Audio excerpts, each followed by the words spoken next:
Good morning, everybody. Welcome to another session of DiscoverEE on Fridays. I'm just going to give everyone another minute to get settled and then we'll get going. So hopefully everyone's got a coffee or their lunch and they're settled in now. Thank you again for joining us. Welcome to another session of DiscoverEE. We're very pleased to have you. My name is Alison Mostowitz and I'm the Director of Engagement at Efficiency Canada. I am joining you from Calgary, Alberta, home of the Blackfoot Confederacy, the Tsuut'ina, the Stoney Nakoda Nations, the Métis Nation Region 3, and all the people who make their homes in the Treaty 7 region of Southern Alberta. We are a remote workplace, so while I'm in Alberta, Efficiency Canada is actually based out of Carleton University, which is located in the traditional unceded territories of the Algonquin Nation. So before we get started, just a reminder to everyone that our guest speaker will present for about 20 minutes, and then we will have Q&A as per always. So make sure to use the Q&A box at the bottom of your screen there. There's a really cool upvote function. So if you see a question that you really would like to have answered by Anne, then just use the like function. And the more likes the question gets, the more probability there will be of it getting asked. So we will stop around 12:45, respecting everybody's busy days, especially because it's Friday and some people right now are having lunch. We may not be able to get to all the questions today, but we'll hear from Anne and maybe she's curious to hear from you and she'll provide us our contact information at the end. So with that, I'm very pleased to welcome Anne White, who is the Director of the Canada Green Building Strategy with Natural Resources Canada. So Anne is here to share the latest and greatest about what's going on with the Green Building Strategy and answer your questions. So with that, I will turn it over to you, Anne. Thanks so much. Hi, everyone. And thanks for the invitation. It's lovely to be here. Wonderful to be online and virtual, although I am sad that I don't get to see all of you. I hope that we do have the opportunity to go through all of your questions. And if not, absolutely do reach out. We're in the midst of an engagement and consultation kind of phase and happy to be speaking with lots of stakeholders and colleagues. I'm going to share my screen and take you through, I've got 7-8 slides just to give you a bit of an update on where we are. So overall, for those of you who are not familiar with the Canada Green Building Strategy, I thought it might be helpful to just take you through the process. What are we actually doing? So we started the process in the spring of this year and developed a discussion paper, which you may have seen. And it was really a helpful overview to prompt discussions with a number of different stakeholders. It provides many different challenges that we see in greening the building sector and some potential action items that we might take.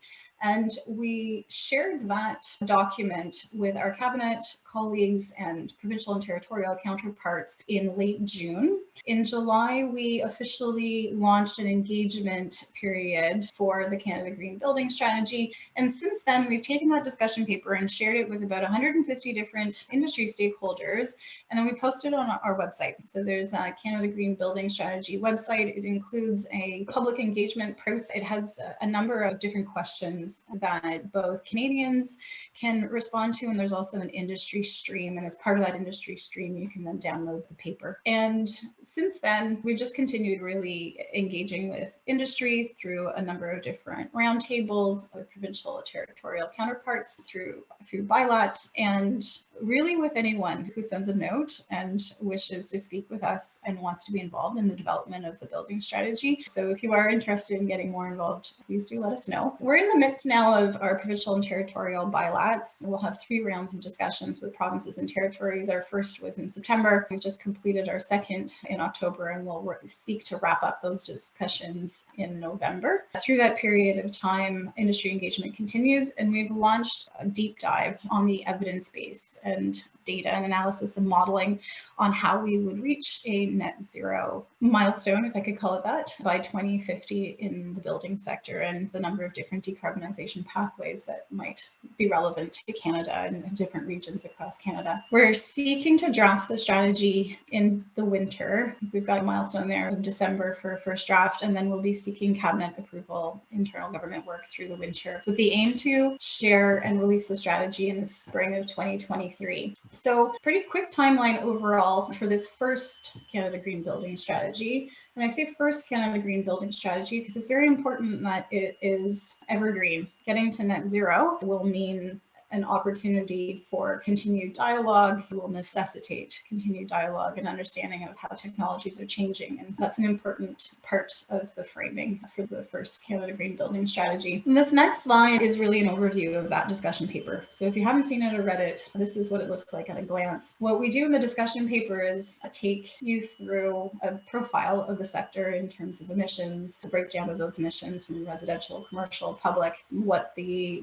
timelines look like, where we need to go, different milestones, and an overview of some of the key stats and what we're seeing. So overall, emissions from the building sector are trending upward, and we're falling short of our projected emissions reductions from the Pan-Canadian framework. And that's partly due to the building stock growing, but there's also some variations in our modeling due to weather and due to climate change. We know that 78% of total building sector emissions, and that includes electricity, come from space and water heating and low envelope efficiency levels, so air leakage. And we are seeing increasing pressure on homes and buildings from extreme weather and climate change, making building stock resilience a concern, clearly an important factor for our Atlantic colleagues and partners right now. We think we'll need to see a dramatic increase in the retrofit rate, which sits around about 1% at the moment, to 3 to 5%, and an increase in high performance new construction to reduce GHG emissions from Canada's building stock and to enable that net zero milestone for the building sector. The discussion paper is framed around 3 objectives: so building net zero from the start, rapidly scaling the retrofit rate, and transforming space and water heating. And we break out the paper in a number of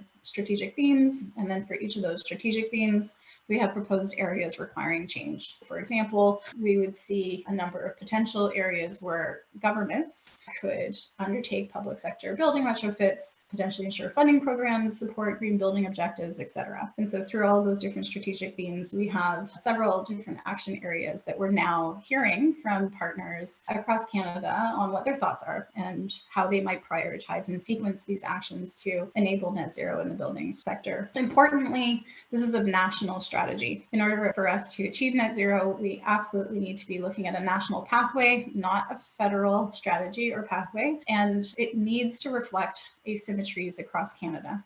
What we've done to enable the conversation really about those asymmetries is take our discussion paper and map it on a transition pathway. This uses an S-curve approach, which you may be familiar with. It's a way that a number of different industry transitions have been mapped over time, including from horses to cars and other kinds of technological transitions. It works well for enabling conversation really and looking at those discussion paper actions over time with both our provincial territorial colleagues and also with industry partners, because what we're finding is everyone's in a different part of that S-curve. And so when we're speaking with folks, for example, in the north, where we have very cold climates, that they see themselves maybe on the emergent side of this S-curve at the very beginning of their pathway towards a net zero sector. And in some cases, they don't see themselves reflected on that S-curve at all. And so when we talk about policy levers then and opportunities to help nudge people forward or get them on that S-curve, we're very much in the research, development, and demonstration and in talking about incentives and what might be most helpful for those industry partners or provinces and territories. In other parts of the country where we see organizations and jurisdictions a little bit further along, then we are in a place where we're talking a bit more around early deployment levers like enabling codes and standards, and in some cases about regulation. So overall, this is how we've been talking about and exploring what possible policy levers and actions the federal government could put forward to enable that net zero sector and the beginnings of that framework towards getting to net zero in the building sector. There's 3 questions at the bottom here, which are discussion questions that we've used both in the discussion paper itself and in roundtables and other forums to talk about how different industry groups and jurisdictions see themselves reflected on this pathway. And so I'd be curious if any of you are willing to share where you see yourselves reflected and what policy levers you think would be most impactful to support you and with respect to your next steps on this pathway. The next slide is data. And so this is illustrative and it has no numbers.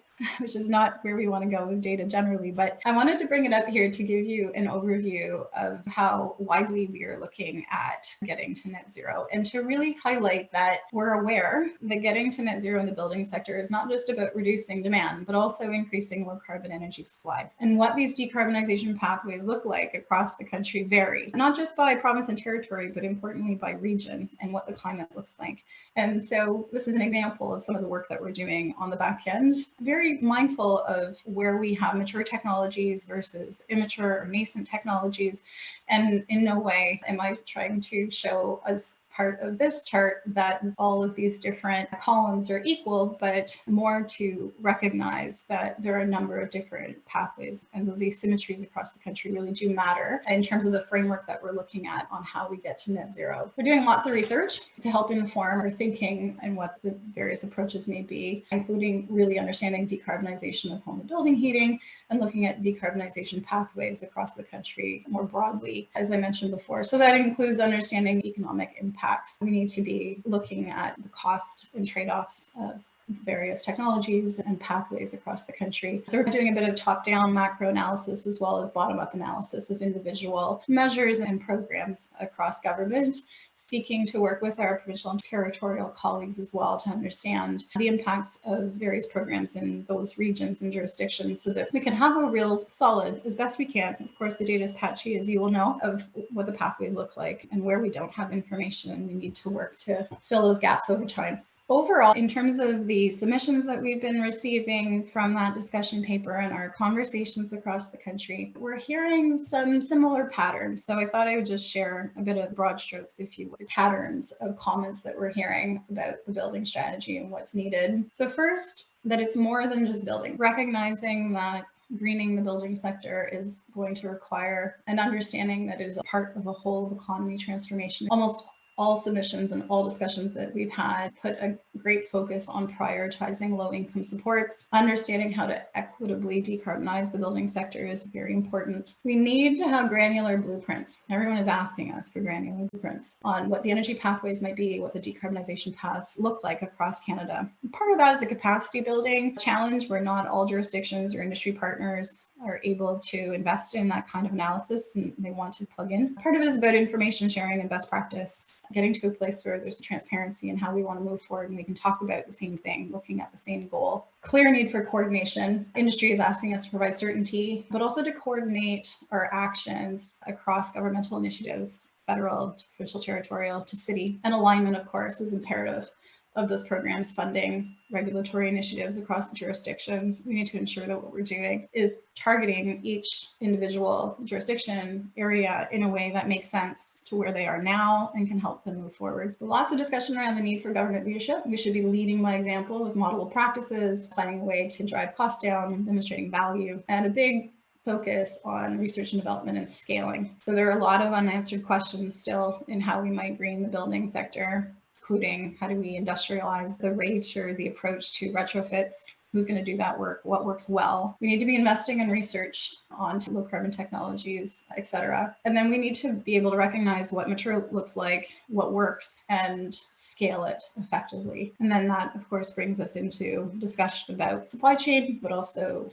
skills, which is number 8 on this list. Regularly across almost all submissions and discussions, skills is a key issue that comes up. The need for training, upskilling, the need to potentially look at skilled immigrants to come and support this work. The skill set of the green building sector looks a little bit different than the skill set of the current building sector. And so we're aware of that and leading conversations with provinces and territories to better understand how we can help accelerate the development of those skills. 9 on this list is about governance. It is critical in 2 ways. It's critical in terms of enabling discussion from provinces, territories, governments, also externally, industry, in some cases, utilities, other partners are wanting and needing a clear platform for collaboration. What exactly that looks like is still TBD, and I think probably needs to be worked out together over time. We are hearing a lot of requests and needs for capacity development and support, and that's really a lot about information sharing, what is working in different jurisdictions, how do we learn about how to install heat pumps, who is most effective at doing that, how do we scale that learning. And some of it is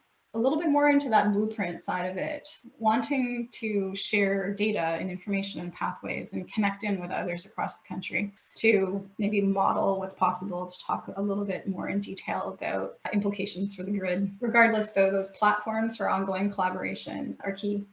And then lastly, the need to really educate the public, Canadians, about what greening buildings means for them, and sharing understanding in common terms so that when Canadians are thinking about making improvements in their homes, that they're considering a green option in their decisions. My last slide for today is really just a quick overview on our aim for coming. Again, in broad strokes, we're looking to do 3 things. 1, we're going to continue talking with all of you and with our provincial and territorial counterparts to drive ambition and reach consensus on timeframes for key milestones to get to net zero. Those discussions are ongoing, and what I've put underneath this one is recognizing that for each of those milestones that we wish to reach, there are going to be policy levers that can help reach those milestones together. So that's really the bulk of those conversations, being aware of how that ambition comes together with those policy levers. Secondly, we want to report back to key stakeholders on what we've heard. So we're working through how to do that. We've got lots of submissions, and so how do we synthesize that and put that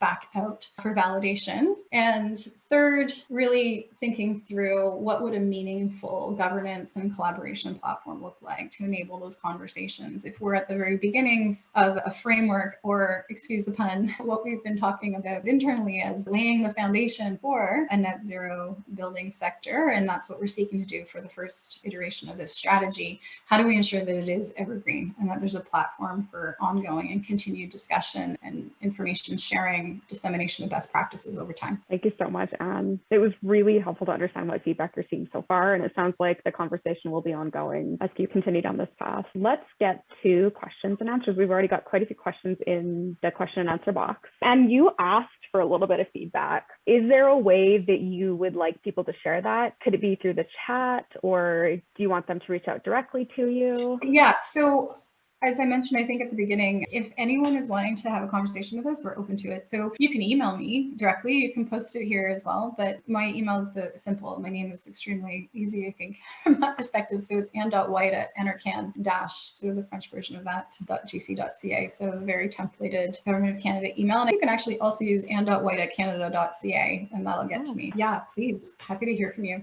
Fantastic. So let's get started on some of the questions. Maybe let's start out with a bit of an existential question. So when you're collecting the feedback and you're thinking about sharing, is it only going to be available to the people that you've collected feedback from, or what does that process look like? Will you share it publicly, and how it was integrated into the strategy? Yeah, I'm not sure yet. We're still working that out. So I really am giving you the live. This is what our intentions are. This is what we want to do. There's one option that we posted on a website. I find that it's harder to really engage in meaningful dialogue by putting something on a website, because then you start to either have text-based responses or you're restricting answers with one of these drop-down menus. So we may need to do, perhaps we do that in a combination of dialogue through a roundtable. Not quite sure yet, but we'll certainly want to validate, ensure that we've got like a good representation across Canada of industry stakeholders, and report back what we're hearing to make sure that we've heard it. That makes sense. And then just because I'm the director of engagement, I'm going to stick with a bit of an engagement theme. So you mentioned that this is, I guess, a greenfield, or it is a base strategy. Is there any sense of how you'd like to continue that conversation? I know I've heard about some different roundtables that Minister Wilkinson has set up with industry. So have you thought about what that could look like to encourage the dialogue and continue the dialogue on this? We have thought about it, but we're not going to dictate it. We're talking through it with partners on what would make most sense. And industry wants it as well. So there's 2 parts of this collaborative sort of work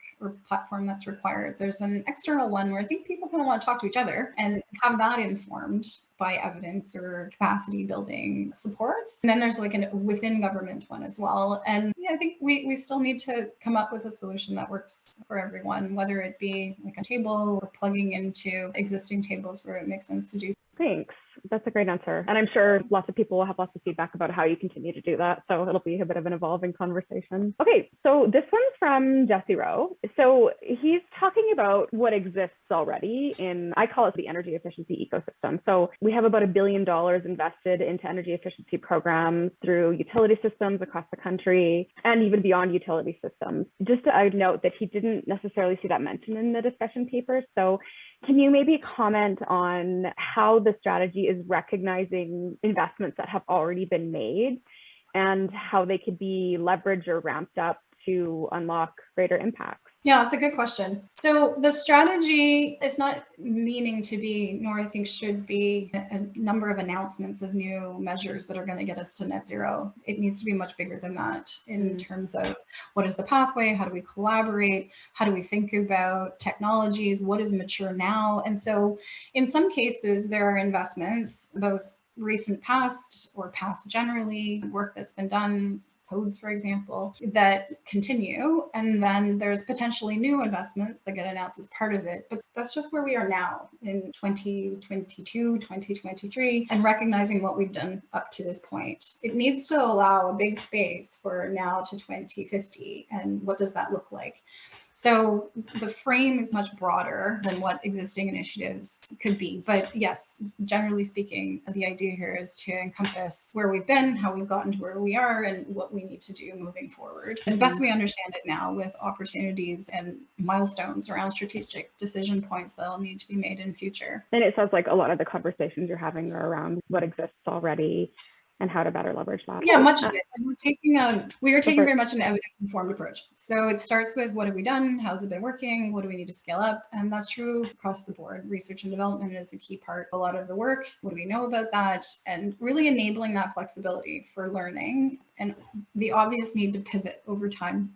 We can't see right now what 2050 looks like in terms of energy pathways or technology. And so we absolutely need to have space for those conversations and for things to change. Yeah, that makes sense. So can you talk a little bit more about how hydrogen is a part of the decarbonization pathway for buildings? I don't know that it is. Again, as I said, I shared very openly where we are in terms of the research that we're doing. We're not picking horses, if you will, right now and guessing with any sort of certainty on what 2050 looks like. So when we look at different pathways, there's maturity of technology that goes into our various models. There's a role for different technologies under different circumstances. It really depends on what your assumptions look like, and they all vary in different parts of the country. So we're not eliminating at this point, I think, a lot of what may change a lot of different technologies. And we're aware that in some parts of the country, there might be a different pathway than in others. When we look at the North, certainly on their end, we are seeing a lot of investment and research and development in solar. And that may become an important part of the pathway there that is not at all in a different part. And it might not be the most cost-effective path for different jurisdictions in Canada. So at this point, it's really about being clear of what's possible, allowing space for technology to change and mature or to exit. We're not seeking to choose a path and say this is the definitive, but making space for obviously where we invest in more mature technologies and prioritizing those, but leaving space for new technologies to come into play or what might be more nascent technologies to evolve and mature or to exit altogether. Thank you. Okay, so a couple of questions around low income, and I think you mentioned on that feedback slide that you could go a bit more detail into the equity piece. Brendan Haley, who is our director of policy, is curious to know about the latest thinking on integrating low income and equity into the strategy. Yeah, that's key. The challenge there, I think, for us will likely be solved through these kind of collaboration platforms ultimately. So I'll give you an example of what I mean by that. Looking at a national building strategy and trying to understand equity and the decarbonization of particular housing stock in a part of BC, for instance, is really challenging. Although we know that there are partners in BC who are doing just that. They've submitted a whole submission telling us how they're doing it. And it's granular and clear, and their approach is cost effective, or at least costed out, is taking into account grid implications where they are. And that approach, that granularity, is fantastic. And ideally, we would be able to enable that kind of approach across the country and be aware of it so that we can align with what different local, municipal, provincial, and territorial partners are doing. So that's what we're seeking to understand right now. We'll need to, and we'll have a kind of equity lens and an affordability lens overall for the building strategy. But a big part of it really is less about the high level lens and more the implementation pathway and what does it actually look like then once we put forward various programs and work with partners to decarbonize the building sector at a local level. How do we ensure that's done equitably? And I don't think that we hold all the levers to do that, but we certainly want to enable the conversation. Right, that's totally fair. So just a quick question from Mark, and I think you've already answered this one a little bit more broadly, but when you're talking about heat pumps for mid to low income households, He's just wondering about the type of technology you're talking about, whether it's just air source, geothermal. Yeah, I was talking about air source, but you might want to have a conversation about buildings, and we would end up in a different space there. It depends on the area too, just like you were saying, right? Yeah. It depends on the jurisdiction, on the area, on the climate. Yeah, and it sounds like the strategy is trying to allow for space for that. Yeah, that was a great answer. Okay, we do have a question. I'm not going to ask you to speak in detail about the Greener Homes Grant program, but I'm just curious. I know Enercan received a lot of feedback about that too. So was any of the feedback specific to the Greener Homes Grant program? And I think it is a broader conversation about all of the tools that are in market right now and how they act as a lever. Is there anything that you've received in terms of feedback that you would consider building into that program? Or what does that look like on the smaller scale as you get feedback on this strategy? I think for all of our individual programs, I'm being part of the discussions that we're having, and I think need to continue having with provincial and territorial partners, is what their cost thresholds are. So usually what we're finding through this round of dialogue is our provincial and territorial partners, many of whom are very enthusiastic to have this dialogue, want to talk about the details of what those cost thresholds are for their population, and where they're able to share that information and we're able to take it in, and we can get a bit more specific about that alignment that I had put forward in the slides. The importance of coordinating and being aligned with where each province and territory is to enable us all to nudge forward. I think that's needed across the board. The challenge is around the governance and the collaboration piece to do this. And so that is a big part that we're working through and talking with partners on how best to enable that. That's great. We do have a bit of feedback on it in the chat here, so I will make sure I send that your way. Okay, we just have some people that are a little bit curious to know, is there something, or can you comment on like where you're seeing the best opportunities, or are you seeing quite a bit of feedback on a specific topic? I wish there was a silver bullet. No, I think the hardest thing for us to do, to me, and I'm a data analyst by training, so I just naturally go there, and I would welcome your thoughts if this isn't the most important thing, but consistently, everyone's trying to figure this out. Like, what is the right prioritization and sequencing for my area, for my district? How can we have consistency and predictability in what's coming so that we can put forward business plans and plans generally decarbonize various parts of the building sector across the country. And what's missing constantly is that transparency of information so that we're all looking at the same goal. And so we're seeking to do that as the first step, as part of the strategy. This first version of the strategy, I think, really needs to enable a place where that information can be shared. But what it looks like yet, as I mentioned, I think earlier, is still TBD. Different jurisdictions, different industry partners are all expressing different needs that they have on what that collaboration would be. And all from like capacity building, like wanting to know more about LEAP, bringing their construction industry partners in, talking very specifically, which is almost like a skills development piece, to utility partners wanting to share information with each other on what's working and what's not, and how they might seek to decarbonize particular parts of cities, and making sense of that and thinking through what needs to come first to enable that collaboration, and how do we build that capacity and that space for continued dialogue, to me, is really key. But it's definitely not a silver bullet. I wish there was one. It's a complicated, ultimately industrial transformation that we're trying to actively manage and collaborate with partners across the country on. Yeah, definitely a wicked problem, lots of different players, but I can tell you from the audience that have shown up here, there's lots of people that want to be part of it and want to move this forward. So that's really encouraging to see. Okay, so I'm just going to put a call out for a couple more questions, and then maybe just to follow up on what we were just discussing and what you were just explaining. When we're talking about transparency and we're talking about a place for people to come together, is there an intent for Enercan to be tracking this over time, how close we are to net zero, what we're doing, sharing that type of information? Because I think that's a part of it too, is we're lacking that overall tracking system right now. Like, how close are we? How are we getting there? How quickly are we getting there? Is that part of the equation as well, or do you see that as part of the equation? Yeah, I think that is a big part of that collaboration platform, the desire for that. Like, how are we moving forward? Many partners have expressed the desire for a dashboard, right? How do I go in and see the information hub of how my industry, my jurisdiction, my province, my territory is doing? How do I share that with partners? How do we all sit around the table and look at the same information so that we know if we're moving forward and how? And at the moment, we don't have that in Canada. Very few parts of the world do, but I think it'll be essential. It's hard to move forward towards the same goal if we don't have the information that knows where we're coming from or how our particular initiatives or measures are helping move things forward or not. So we've got to get to a point where we can have those conversations. Yeah, absolutely. And then Brendan Haley, again, is in the background just asking, is it possible for the public to see what priorities the provinces are emphasizing in the green building strategy discussion? I think that'll come through the strategy. Absolutely. We're seeking consensus on milestones for the strategy. We're talking closely with our provincial and territorial colleagues, and the discussions are going really well. I find it to be very collaborative and open conversations about not just having conversations now, but really wanting to figure out how we can continue to have discussions over time. So yes, the conversations are ongoing, and ultimately you'll see them as part of the strategy. And I knew somebody was going to ask about embodied carbon.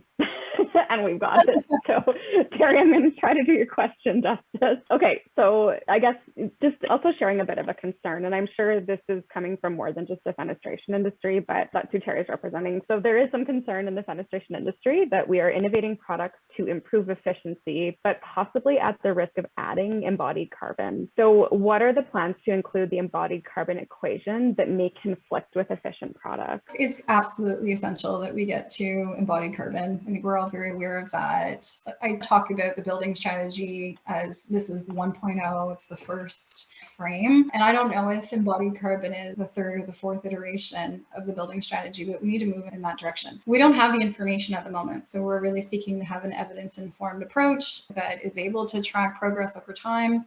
We don't have enough information in the building sector overall to do that with embodied carbon right now. So we've got to be building that information infrastructure. And that's definitely a part of the discussions that we're having. How, when, and how do we get folks ready for that? Yeah, I know that is a part of the conversation. I was chatting with one of your colleagues the other day, and they're actually trying to build a database of different materials and a rating of the energy intensity of each one and the embodied carbon. I know that is something NRCan is working on along with Natural Resource Council and StatsCan, right? Yeah, absolutely. Yeah, keep an eye, if you're interested in that, keep an eye out for a future discovery session, because we're definitely planning on hosting something there. I would like to give you the opportunity to leave us with one last message. If you had to ask this audience to go away with one message, what would that be? That's a really good question. I would say the words that are resonating in my head right now are to think big. As much as you can, we all need to be working together to get to that net zero goal. And I find that when we can come together and take the expertise that we have in our own individual areas and bring them to the table with a wide lens on what we're talking about and an openness to pivot, to understand that those pathways might change over time, to be open to that dialogue and really seeking to collaborate, is when we're able to unlock